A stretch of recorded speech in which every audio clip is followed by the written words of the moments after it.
All right, so today we're going to deep dive into a story. Okay. That's pretty wild. Sounds good. The story of Gautam Adani. Okay. And this guy's career is like a real-life roller coaster. Yeah, I can imagine. We're talking about someone who started with a small PVC factory. Wow. And ended up a global player in ports, airports, energy, you name it. Really? Wow. But hold on tight, because there's the twist. Okay. This rags to riches story now involves accusations of bribery, fraud, and stock manipulation. Oh, wow. That took a turn. Yeah. What I find so fascinating about this story Yeah. is how Adani's journey is so intertwined with India's own economic transformation. Right. It's a reminder that sometimes individual ambition is shaped by these currents of history. Okay, so we've got a stack of sources here Right. that cover everything from his early life Okay. and entrepreneurial drive to the recent legal charges that threatened to topple his empire. Yeah. We're going to unpack this story together Sounds good. and see what we can learn from it. Where should we begin? Let's start at the beginning with Adani's roots. Okay. This isn't your typical trust fund kid story. Right. He actually dropped out of college Oh, wow. to help his family with their PVC business. That's a crucial detail, I think. Yeah. Because it throws him right into the thick of India's business environment. Right. This isn't a place for the faint of heart. Oh, absolutely not. We're talking about layers of bureaucracy, complex regulations, Yeah. and a culture where personal relationships can make or break a deal. Right. These are the challenges that Adani had to navigate from day one. So talk about trial by fire. Totally. Yeah. But then things start to change in the 90s. Okay. India liberalizes its economy, Right. and Adani is ready to seize the moment. It's a pivotal moment. Yeah. Specific policies like deregulation of industries and opening up to foreign investment created a whole new landscape for entrepreneurs. Right. Adani saw the potential in this shift, He did. where others might have hesitated.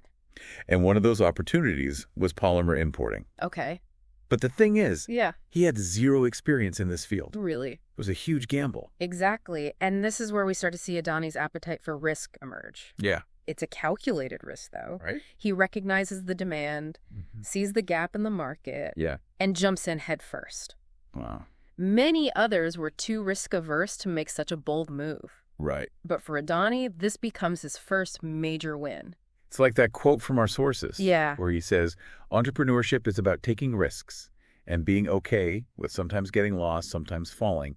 But every time I was lost, every time I fell, I was still able to find my way back and I was still able to get out. That quote really encapsulates his mindset. Yeah. He sees setbacks as temporary part of the process. Right.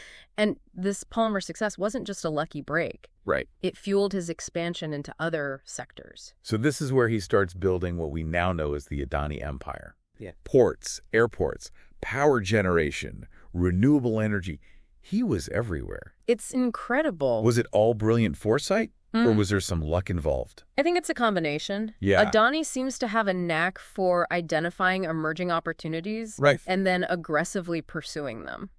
He goes after them. He does take his move into ports, for example. Okay. As India's economy grew, the need for efficient infrastructure became critical. Right. Adani recognized this and invested heavily in developing world-class port facilities. So he's not just riding the wave, he's building the ships. Exactly. I like that. And this approach, anticipating needs and then building the infrastructure to meet them, becomes a recurring theme in his empire-building strategy.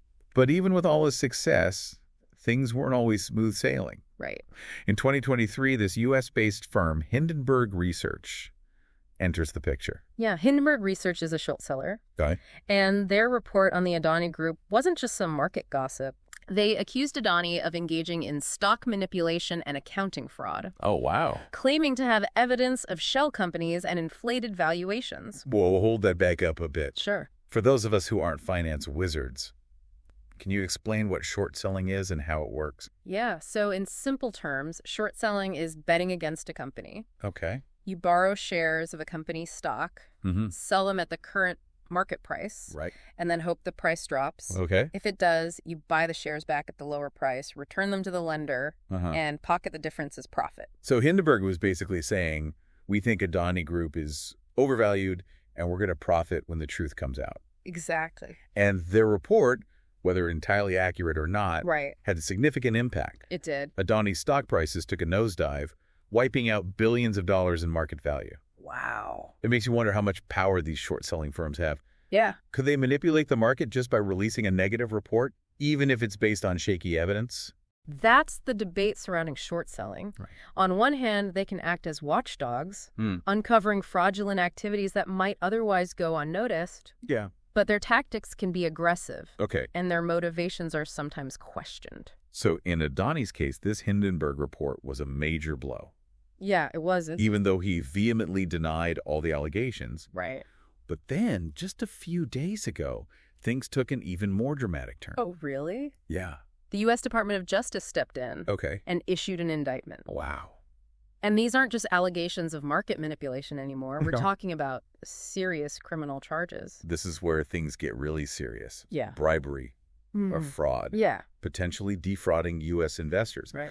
This indictment changes the whole game. Absolutely. Yeah. This is a huge escalation. Right. The indictment alleges that Adani personally orchestrated a scheme to bribe government officials in exchange for favorable contracts for his solar energy projects. So if these allegations are true, what kind of legal trouble is he looking at? We could be talking about significant prison time. Wow. Massive fines. Okay. And a complete dismantling of his business empire. That's a lot. Yeah. But you said if these allegations are true, right. Adani has denied any wrongdoing. Yeah. And he's vowed to fight back. His response has been pretty forceful. What has he said? He's called the charges baseless and politically motivated, claiming that this is an attempt to tarnish his reputation and undermine India's economic progress. So what happens next? Well, that's the big question. Yeah. What kind of legal strategies could Adani's team use to defend against these charges? Are there any that come to mind? Well, one avenue they might explore is challenging the jurisdiction of the U.S. courts. Okay. Many of the alleged activities took place in India, so they could argue that the U.S. doesn't have the authority to prosecute. That's interesting. So even if he's found guilty in the court of public opinion, there's a chance he could escape legal consequences in the U.S. It's not that simple. Right. Even if they successfully challenge the U.S. jurisdiction, he could still face charges in India. Right, of course. But let's say the case does move forward in the U.S. Okay. What other legal tactics could Adani's team use? They'll likely try to discredit the prosecution's witnesses, challenge the validity of the evidence, and raise doubts about the motives behind the charges. It sounds like they're going to pull out all the stops. They'll have to. Yeah. These are serious allegations, and the prosecution seems determined to build a strong case. While this legal battle plays out, what kind of impact will this have on Adani's businesses? The impact is already being felt. In what way? The stock market reacted immediately to the indictment. Okay. And shares of Adani Group companies have plummeted. Investors are understandably nervous. It's like a ripple effect. Yeah.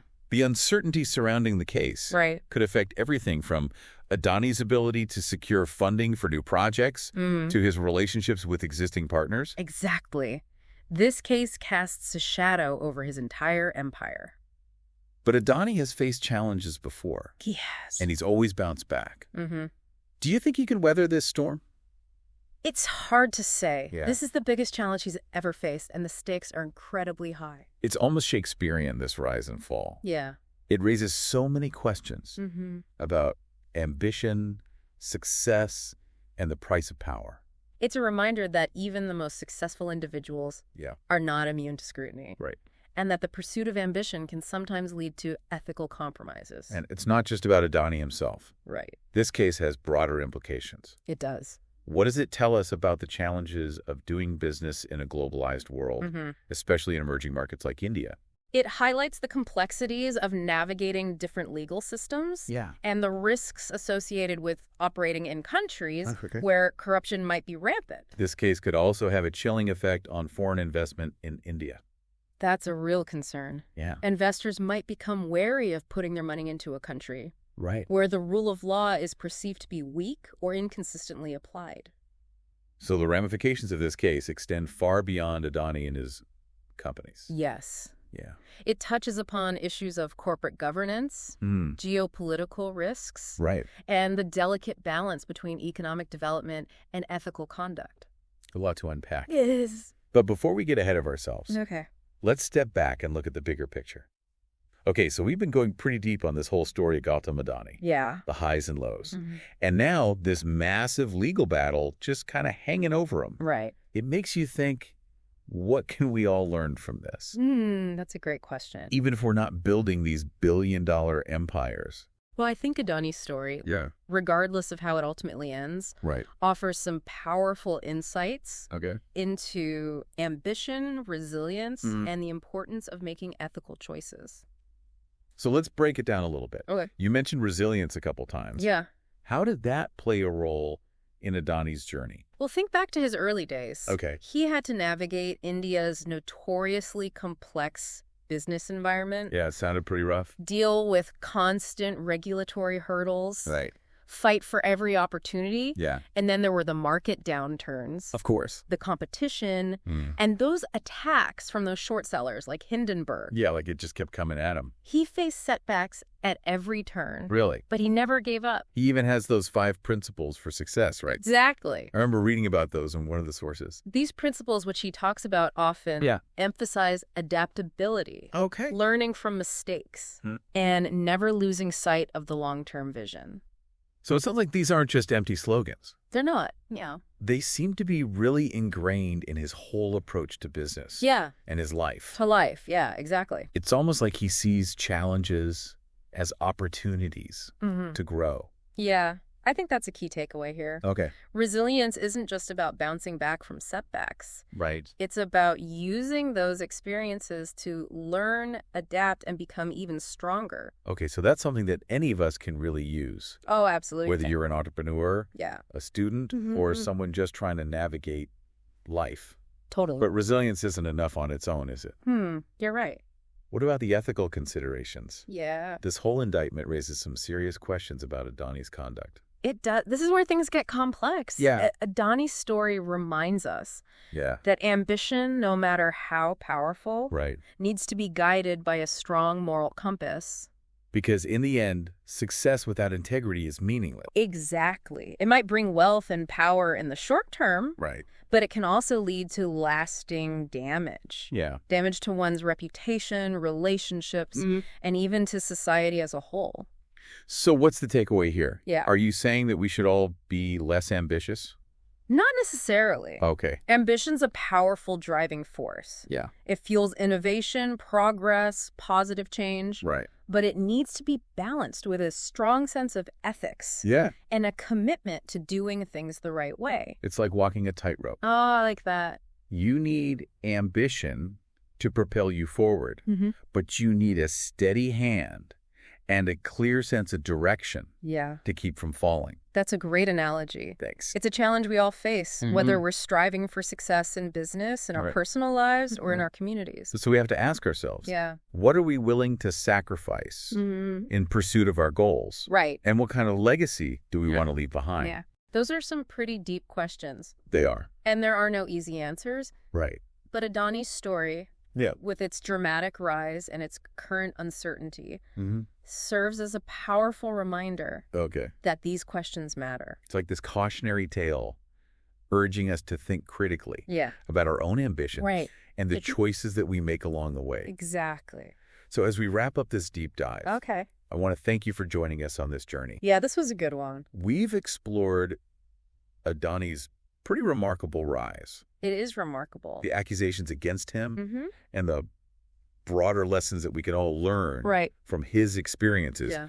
It's a story that's still being written. It is. And we'll be watching closely to see what happens next. Absolutely. So thanks again for tuning in. Yeah, thanks for listening, everybody.